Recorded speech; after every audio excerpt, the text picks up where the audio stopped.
The recordings didn't agree. I used to trust recordings more than memory. That's why I got into this field in the first place. Audio doesn't reinterpret itself. It doesn't soften details.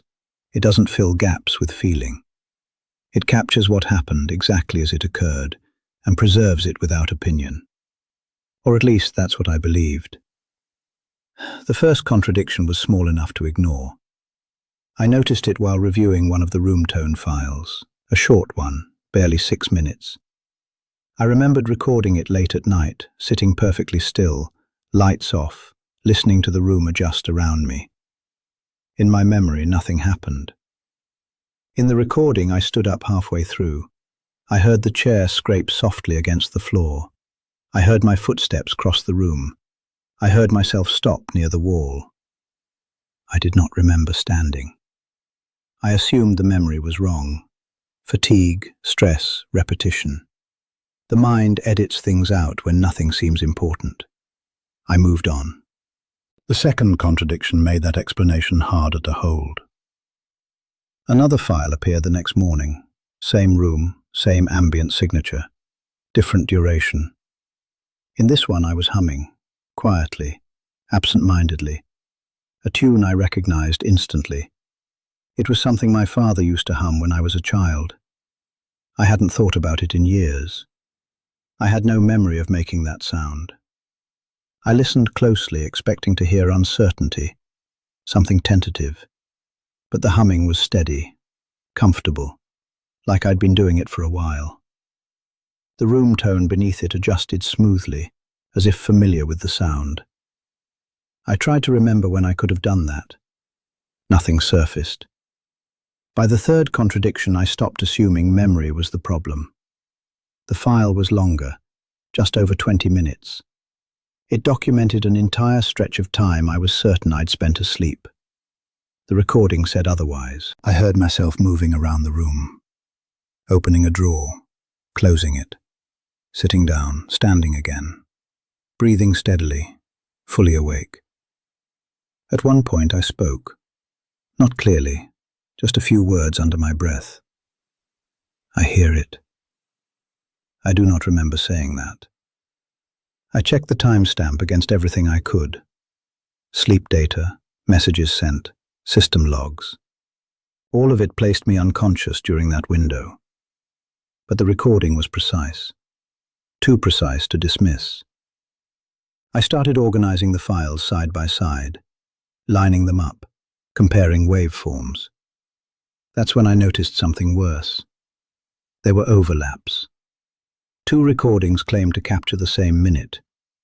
They did not match. In one version, the room was quiet, my breathing slow and shallow, minimal movement. In the other, taken at the same recorded time, I was pacing, breathing faster. The room tone elevated, reactive.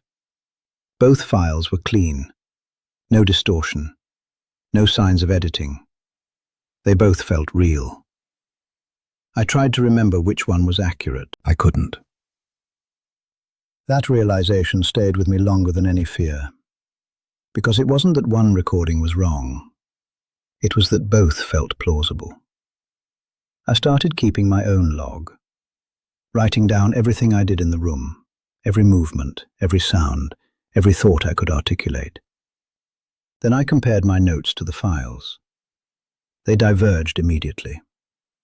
The recordings showed me sitting when I wrote that I was standing. Breathing patterns didn't match.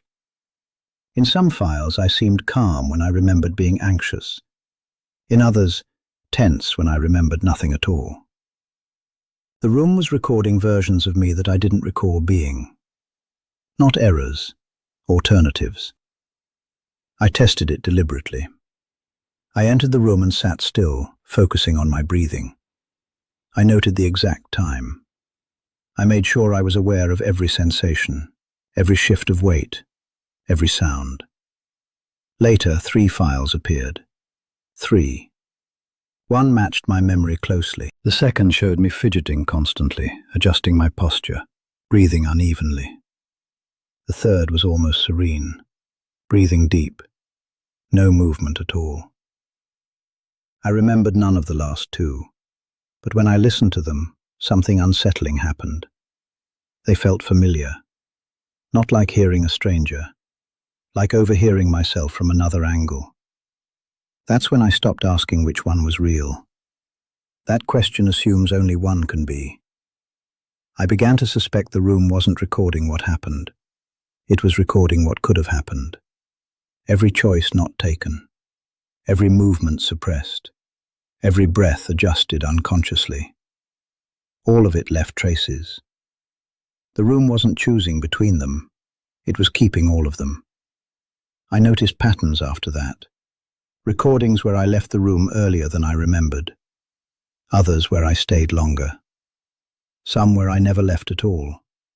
In a few, I spoke entire sentences I had no memory of forming. Always quietly. Always to the room. You already know. That's not the right one. Try again. Those were my words, but not my memories. The most disturbing file appeared yesterday. It was labeled simply, Room Toe.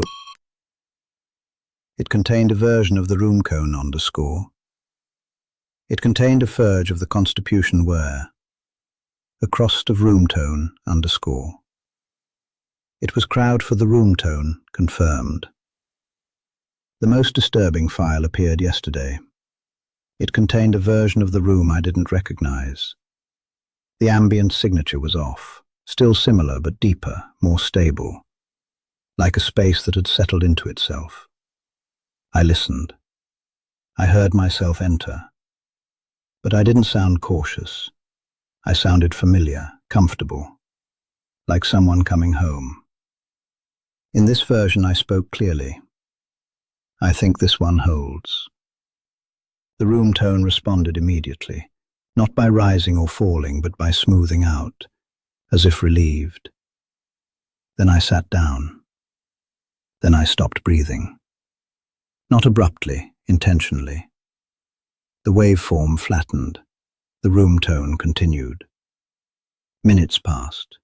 No movement, no breath, no sound from me at all. Just the room, recording, waiting. The file ends without resolution. No inhale, no movement, no sign of distress. Just stillness. I am still here. I am breathing. That version of the recording did not happen, but it exists, which means the room is no longer documenting reality. It's selecting outcomes.